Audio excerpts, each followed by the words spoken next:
Good morning, Zips fans. Spencer German of the Zips Digital Network. Pleased to be joined following Friday's big announcement. Mac football obviously officially coming back, set to begin on November 4th. The head coach of Akron Football, Tom Arth. Good morning to you, Tom. Obviously, very good morning with the news that came out last night. Let's just dive right in. Obviously, with the pandemic, it's been a tumultuous offseason for you and the team. Looked like it was going to derail the 2020 season. Fortunately, presidents getting together over the last week or so, figured this thing out. They found a safe way to play. Just tell me, what was it like for you to hear the announcement that it's official, season's going to be back on, and what types of emotions have you been feeling over the last 16 hours or so? Yeah, first of all, it's great to see you, Spencer, and excited to be having these conversations. And over the last couple of weeks, I think that it's been, this conversation has been in the air, and I think our players have been aware of it.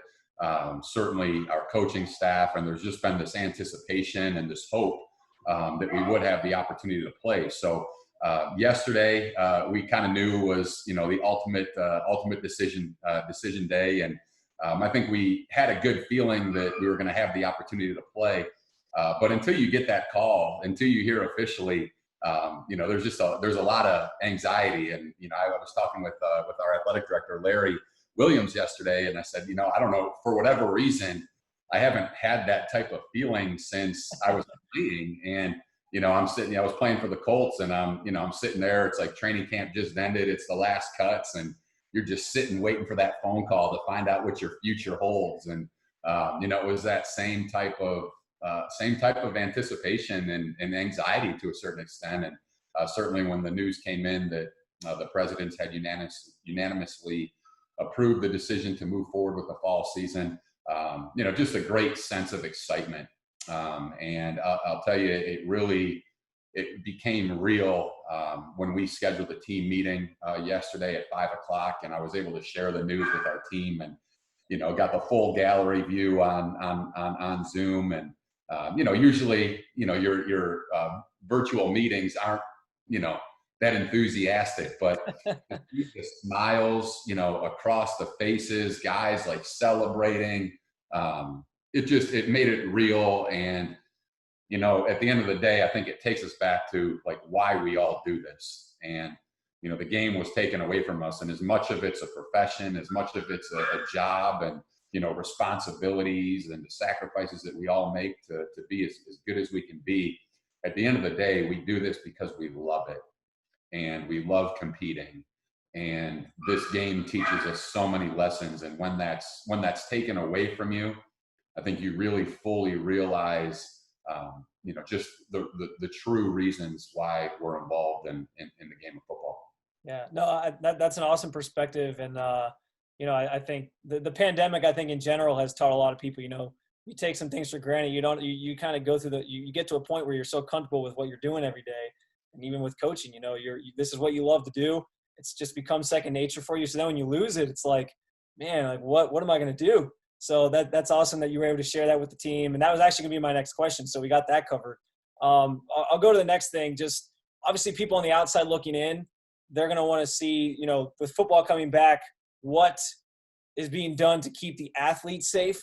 Just what kind of light can you shine on the protocols at the conference, and obviously your program as well are going to be putting in place for these athletes just to make sure everything's being done safely? Well, I think that was the determining factor in whether or not we were going to be able to do this or not. So I know that the Mid-American Conference, our presidents, our medical advisory board, athletic directors, everyone involved, coaches included, student athletes, as a matter of fact, were included in some of these conversations. And I think we all feel very confident in the protocols, in the testing, and that was the biggest reason, why we're able to play, is just the availability of testing, how quickly we can get, those results back. And, we truly feel that, we can do a great job of keeping everybody involved with our programs, as safe as possible. So, we're not looking forward to being tested 4 times a week. For sure. I've had a couple COVID tests now, and they're certainly not comfortable. I'm hoping that, they get better as you go. You get a little bit more used to them, because, we're all going to have to get used to it. anticipating 4 per week leading up to each game. Obviously, as a coach, you talk a lot about fighting through adversity, whether that be during a game, at practice, just in life in general. How has this year, with all the challenges it's presented to you and your team, how has this been a learning experience for both yourself and the team in overcoming that adversity? Well, it's certainly been different, and it hasn't been what we're used to. And we didn't get spring practice. We didn't have a normal off season, a normal summer program. We aren't going to get a normal training camp. But there's nothing that we can do about that. All of those things were 100% outside of our control. And I think what we really tried to focus on as a staff and how we tried to educate our team is to really, to take the information, okay, what is happening, what are we able to do, and to put the best plan in place moving forward, to put ourselves in the best position, to be able to compete at the highest level we could when that moment came. Because I think that's the one thing we were all certain of. We all knew we would get back on the field at some point. So it was take the information for what it is, and now let's put the best plan in place to develop our roster, in the best way we can. So if you look back through, the spring, it was so much, virtual meetings, so much development, not just, installing, our offense and defense and special teams, but, really getting down to the foundations of playing each position, learning the game of football, situational mastery, just all of those things, to even, mental training and development, and really, just taking advantage and attacking these opportunities that we have been given. Because I think, a lot of people could look at it and, and focus on what we're not able to do. We've chosen to really focus on what we are able to do. And it'll be exciting for us next week to be able to get back out on the field. We haven't been out on the field since the OU game last year. And, we have a new roster, new players. So it'll be interesting to piece that all together and make sure we get the right people in the right positions. Along those lines, I know you talked about the, virtual Zoom meetings and trying to install your offense that way and all that. What has been maybe the most challenging part from a coaching standpoint during this time, knowing, you don't get to meet with them face to face, you don't get to be out on the field? What's just been the most challenging part to you? Well, I think probably when you have a bad internet connection, honestly. You put together a really great, cut up of plays, or you found this great video on YouTube that, really, accentuating the message you're trying to get across to the team. And, you got a choppy connection on the internet. And, that's been really frustrating. But, it doesn't happen all that often, thankfully. But, really, it's just, we've just had to adjust, and we've had to adapt. And, I think I think there does come a point where the virtual meetings become a little old. There's nothing like just sitting in a room together and being able to have that back and forth dialogue. And certainly you try to recreate that as much as you can virtually. But, our players, I know, are tired of looking at a computer screen, and, just want to get back to as close to a typical situation as possible. Yeah, I'm sure that one-on-one connection, losing that's tough. I know how important of a thing that is for, being a football coach and just the recruiting side of it as well. So I'm sure you guys have had to sort of maneuver through those things, but I'm glad that you're able to kind of get that back, because I know how important that is. Let's talk for a minute just about some more of the internal roster stuff that you're going to be facing coming into once you guys start actually, your training camp building up to the season again. I want to start with your quarterback room. Obviously, Zips fans are already familiar with Cato Nelson, redshirt senior this year, has a ton of experience at the position from the last couple of years. But behind him, your quarterback room has a lot of youth in it. You got redshirt freshmen, including Zach Gibson, who obviously he played a few games last year. True freshman. You got a redshirt sophomore in TJ DeShields. Just what's it like to work with those guys? I know obviously quarterback is your expertise. And then also what kind of leadership role has Cato taken on, being sort of the elder statesman of that group, kind of leading those young guys along? Yeah, I certainly love working with the quarterbacks and have really enjoyed the last, 6 months because, as I said, it's really allowed us to take a step back.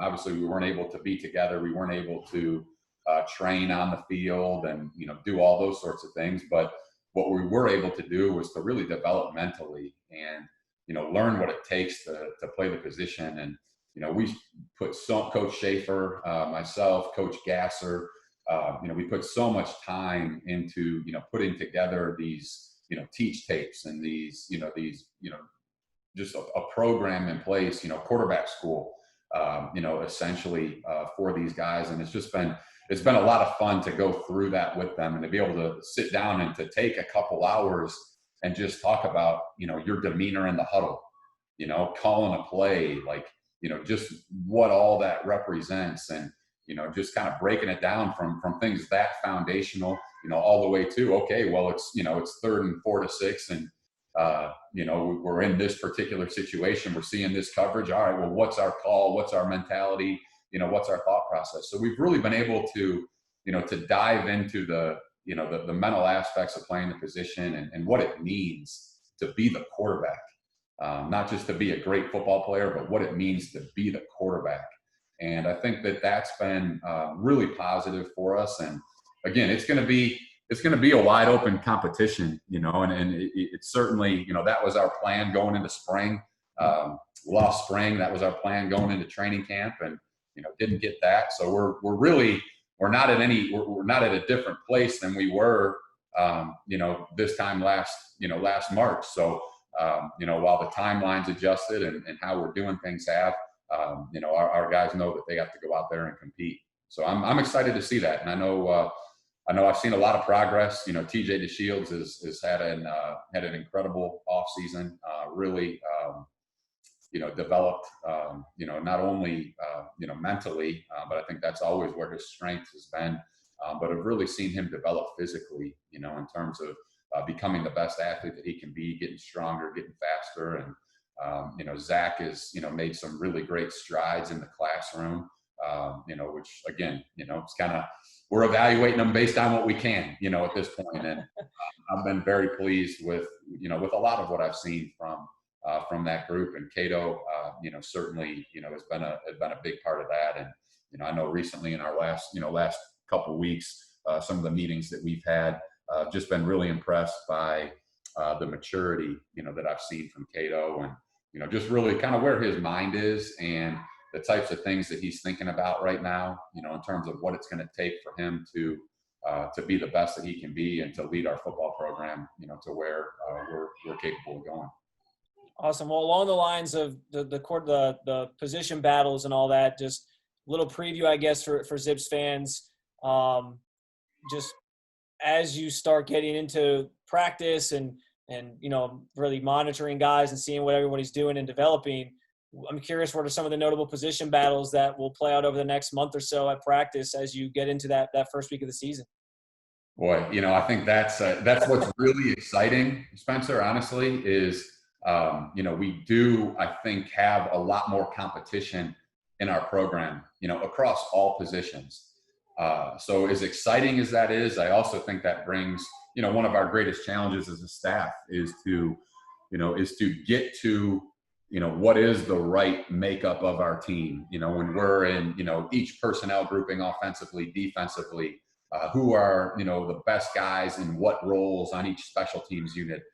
That's something that takes time. And you usually have spring practice. You usually have a summer, session. You have training camp to figure that out.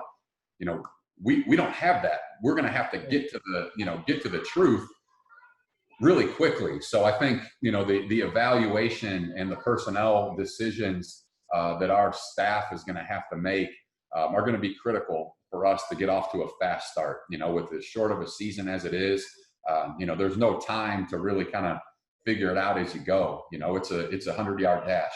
It's a sprint. And, we're going to have to do a great job of evaluating our roster as we go throughout, these next few weeks. But I think specifically to your point, I'm really excited about the DB position. I think that, we have a lot of talented players in the back end of our defense and, versatile players. So figuring out who's our starting corners, who are our safeties, who's our nickel, because I think we have some pieces that can be interchangeable, and it's just, how do we find that best, those best 5 guys in the right positions, from the jump. I think is going to be really interesting, and it'll be that's part of the fun, of what we do. No doubt, no doubt. I know I'm certainly excited to get out and see some of you guys at practice and see how these things shake out. Just want to give Zips fans a little bit of a preview of sort of what maybe they should be keeping an eye on as you start to formulate your starters, what your roster is going to look like, all that stuff. So, Coach, again, I didn't want to take too much of your time this morning, but I appreciate you joining us for the Zips Digital Network. And obviously, we're all excited to be able to have football coming back here in the next few weeks. Awesome, Spencer. Thank you. We're excited as well, and look forward to being able to put some good information out there for our fans to stay engaged. And just for all you watching out there, again, a reminder, season set to begin November 4th with some weekday action. That'll be week 1. We don't know how everything else will sort of shake out yet in between that, so you're going to want to stay tuned to get the full schedule once that is released in the coming weeks. And then obviously the conference championship game will conclude that weekend of December 18th and 19th. So stay tuned for more information. As always, you can head to gozips.com for all things Akron football. Coach, looking forward to seeing a lot more of you with masks on, of course. And I appreciate you giving us some time this morning. For Tom and myself, thanks for watching. And as always, go Zips.